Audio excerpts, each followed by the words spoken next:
You're tuned in to the Binge It Babe podcast with your host, me, Candace Estelle. All right, babes, let's get binging. Hey, hi, hello, and how are you, babes? It's October 12th, which means it's Saturday, which means it's the last day of the second week of spooky season 2024, which means that I am incredibly exhausted and you are incredibly entertained. Today, we are talking about the Resident Evil series. No, I'm not including the new crap that came out, the Resident Evil Raccoon City. It might not even be crap, I have not seen it. Or the ones that are like animated that have come out more recently. I am talking Mila Jovovich 2002 to 2016. That's it. From Resident Evil to Resident Evil Final Chapter, because when you say Final Chapter, you mean Final Chapter, okay? I'm also probably going to be more succinct than you expect for something that's 600 minutes of my life, and that is for two reasons. One, I just don't feel like chatting too much about it because it's not something that I am in love with. But two, I feel like it's a lot of the same. You know, like I could go through and be like, shit, and then bang, bang, this person dies, this person's alive, this person's dead again, dead, alive, zombie, zombie, dead, alive, zombie, mutant, dead, live, zombie. Right? That's basically all of the movies. So I'm going to just kind of give it as a broad overview, broad stroke in it. I will give you the first movie, maybe more in depth, and then kind of be like, and then here's all the crazy crap that happens, and go from there. Because if I just give you all of the information from every single movie, like I do with a lot of these, it's going to be forever and it's going to be same. And that sounds boring. So we're just going to go. Resident Evil is based off of the video game series of the same name. So it follows Alice. Alice is played in the movies by Mila Jovovich, who is awesome. She's super cool. She's fantastic. She's also in like Ultraviolet or The Fifth Element. You know, like she is a sci-fi queen, and she's super cool. And Alice used to work for the Umbrella Corporation, and the Umbrella Corporation be evil as hell. Okay, they're like a global, all-encompassing company that has their hands in everything from like agriculture to technology to secretly bioweapons and like the healthcare system. And basically, Alice is head of security for the Umbrella Corporation. And then she decides that the corporation is evil and she wants to let out their secrets, specifically this virus that they've been working on, which is the T virus. And she's talking with a reporter and she's going to get her the information. And that woman ends up dead, and we see some other stuff happen in the very first movie, which is basically we see like a test tube lab type situation and a guy throwing a test tube and it hitting a desk and breaking open, and then that guy leaving, but the entire area being shut down, that office. And that office is Umbrella Corp's head office. It's called the Hive. And the Hive is run by the security program, the Red Queen. And when we first meet Alice, she has no memories. She doesn't know that she works at Umbrella. She doesn't have any memory of like trying to be a vigilante, however you're supposed to say that word. She has none of that. All she knows is she woke up in a house and then she's being attacked by Umbrella people who are like trying to drag her somewhere. And then they bring her to the Hive. And the Hive is shut down. It's not letting anybody through. It's not letting people pass if there's a possibility that there's someone with the virus. One of those people is Michelle Rodriguez, who we see a lot in like Fast and Furious movies. And so Alice is getting her memories back and realizing where she is and what she's done while fighting these weird employees that are in this Hive area.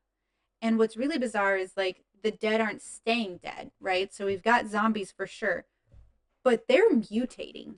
Like they're weird from the get-go. And that's something I didn't remember because when I watched these movies, like 2002, I was 9 years old, you know? So I'm first watching this movie. By the way, don't let a 9-year-old watch that. That's a weird thing to do. From then till when they ended and I was 21. So I didn't remember how they started. And by the time I get to the end and I was like, these are insane. And I kind of was frustrated where I was like, oh, they've made it so much more intense because they've made like 5 or 6 of them at this point. So they have to go, balls to the wall. I'm totally wrong. Totally wrong there because from the first one, the zombies are insane and mutated and creepy. Okay. From the very first one, it's not just the zombie where it gets worse. They absolutely do get worse, but it has always been the case. Like from the beginning, Umbrella was always making weird mutant zombies and not just zombies with the T virus. And so as the stories go along, we always are following Alice. And basically what it is that Alice used to work at Umbrella and was trying to take Umbrella down, but Umbrella is like really weirdly so freaking weird. Like it doesn't make sense how into her they are. Like they like her way too much. They're, Umbrella Heart Alice. And not in terms of ever trying to help her, but just of being straight up obsessed with her. Because at the end of the first movie, like we're constantly being caught by them. And they don't just kill us, which is weird. And it's also very video gamey, where it's like, oh, and now they got you again, and something's different about your character, you know. So at the end of the first one, like she gets through the hive, she doesn't have the virus, and bada bing, bada boom, what happens? She gets kidnapped again, and then like they do weird, tests on her. Then they let her out, and then she gets out on her own.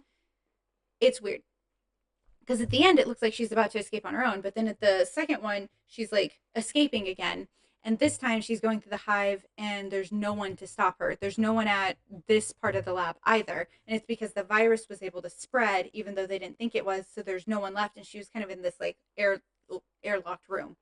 So she escapes, and this is when she meets like Jill Valentine, who comes up a couple of times, and again, just fighting zombies. And now the zombies have left the hive, which is the underground laboratory of Umbrella Corp, and are out in the world. And now the virus has spread. It's everywhere, right? People have it. People are zombies, and it's not good. What I find really interesting is that the normal people on the surface who are zombies are zombies. They're not like mutated or whatever. So it means that when people are turning into zombies, the Umbrella Corp wackos who are down there and doing work still on the zombies are who's doing the mutating and the weirdness. And that is very apparent later on. That happens a lot. Okay, it happens a lot. They're just doing a lot of weird genetic sequencing and things. And so the second one, they like they're trying to get out of Raccoon City, which Raccoon City is like being closed down.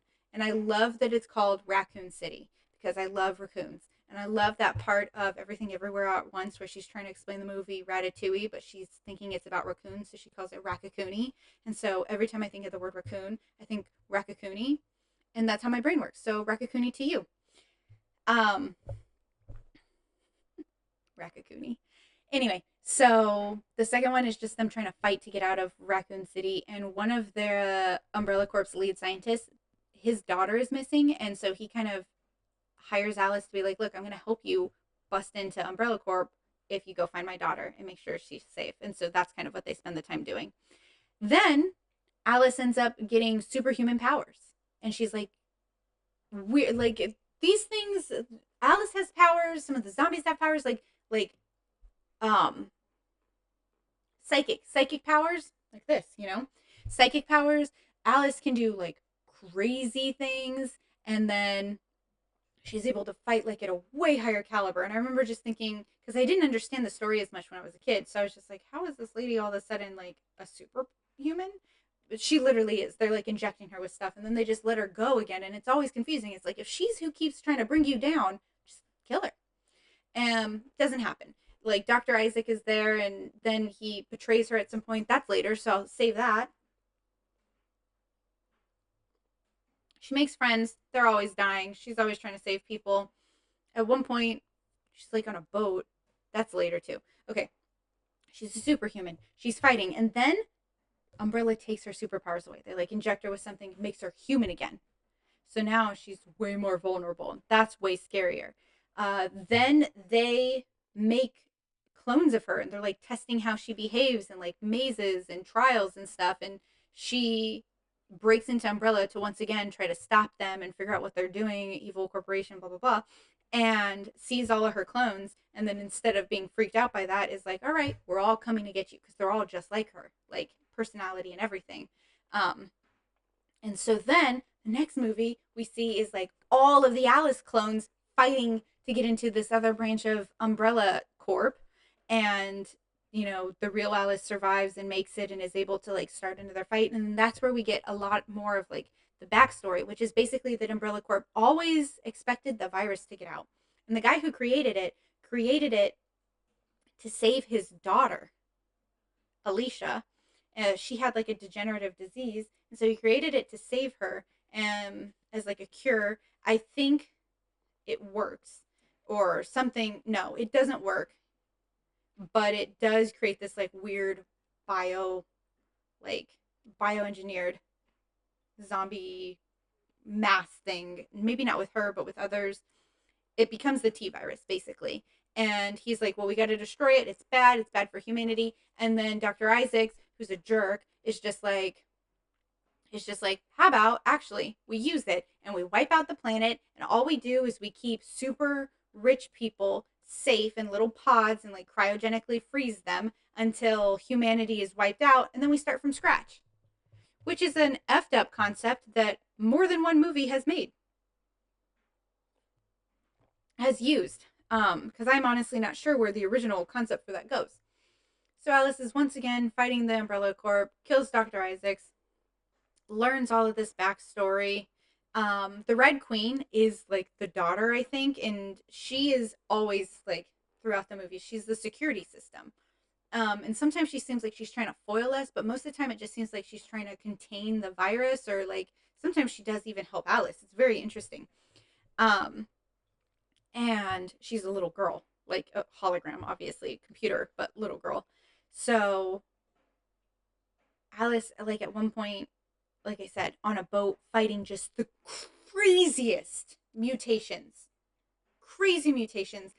In an earlier movie, she has to fight a guy that she ended up like having as her lover, and now he's like a weird mutant, and she has to kill him. And like sometimes people can get a cure. Most of the time, no, because Umbrella's not like saving any of that for anybody. They're trying to wipe out humanity so that they can start over, which is very weird. It's a very weird concept, because if you're rich and if you're greedy, you need more people so that they can do the things for you that you're not willing to do. Like work hard, or farm, work the land, answer phones, create stuff. Rich people aren't going to do any of that. They're already, what is the value of money if there's no one to spend it on? It's a weird choice. Don't do it. It doesn't make any sense. It makes more sense as a concept in the Kingsman movie, which is that they're wiping out the planet not for greed, kind of, but to give the planet a fighting chance to restart because there's too many people in the population. That at least made a little more sense to me. Anyway, so Alice is an absolute just badass through and through. Claire is her buddy in a couple of these movies, who you might recognize as Allie frickin' Larder. Um, Her name is Claire this time, by the way. Later, we're going to talk about Final Destination, where Allie Larder's character's name is Clear, and it annoyed me because I thought her name was Claire, and then I read and I was like, Clear? Finally, her name is Claire, and it's a little more standard. So,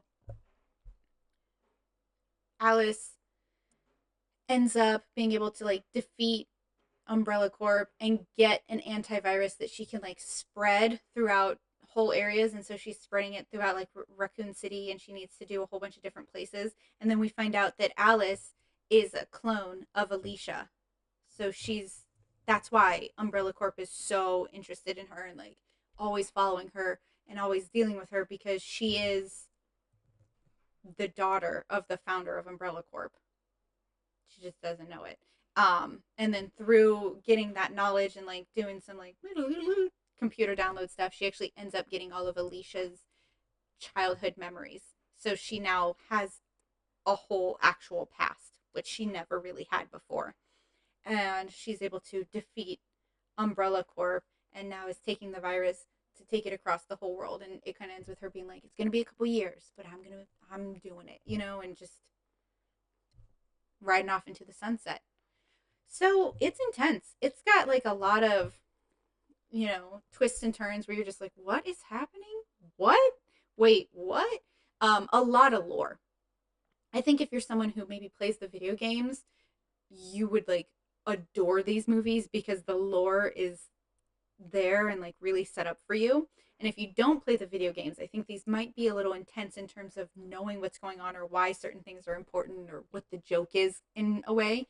Um, I didn't play these video games because, like I said, these movies started coming out when I was 9. So those video games are older than that.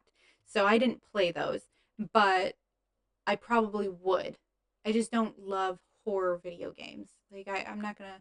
I I play Fortnite. I'm like, or if I'm playing like a game, I'm playing like a Donkey Kong or a Mario.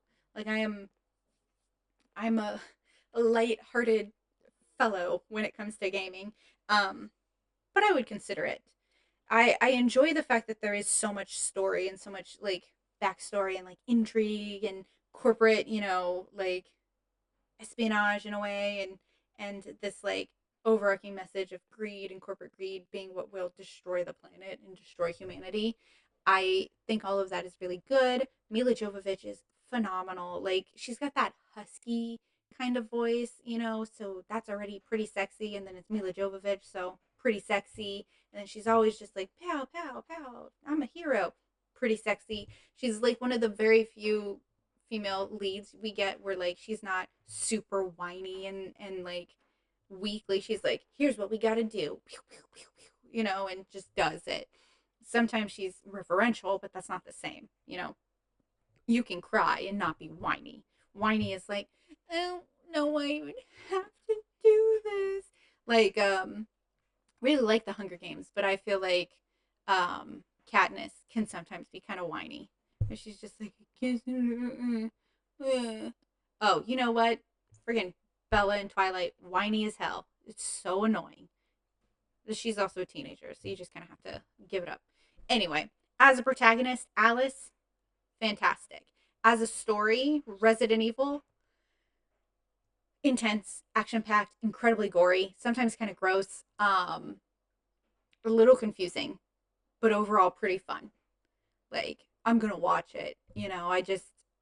I don't love it the most, and that's fine. If you love it the most, then you just got to listen to me talk about it and be like, blah blah blah blah blah, zombie, blah blah blah blah blah, zombie zombie.